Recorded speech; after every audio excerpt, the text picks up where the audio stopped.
চাওক মই ভাবোঁ যে সমীক্ষাৰ এতিয়াও সময় হোৱা নাই কাৰণ NDA মানেনো কোন বা UPA মানেনো কোন এতিয়ালৈকে সেই প্ৰতিচ্ছবিখনেই সম্পূৰ্ণকৈ ওলাই অহা নাই AGPয়েনো কেইটা সিট পাব BJPয়েনো কেইটা পাব আৰু কোন লগত থাকিব মই ভাবোঁ যে এতিয়াই সমীক্ষাৰ সময় হোৱা নাই যদিও সমীক্ষাত বিজেপিক ভাল দেখুৱাইছে তাকে কৈছোঁ না মই মোৰ মতেদি যে আমি ফেব্ৰুৱাৰী মাহৰলৈকেহে গৈ কিবা এটা আমি প্ৰতিচ্ছবি পামগৈ আৰু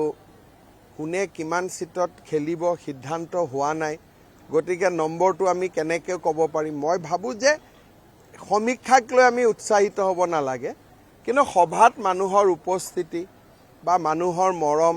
এইবিলাকক লৈ আমি উৎসাহিত হ'ব লাগে আৰু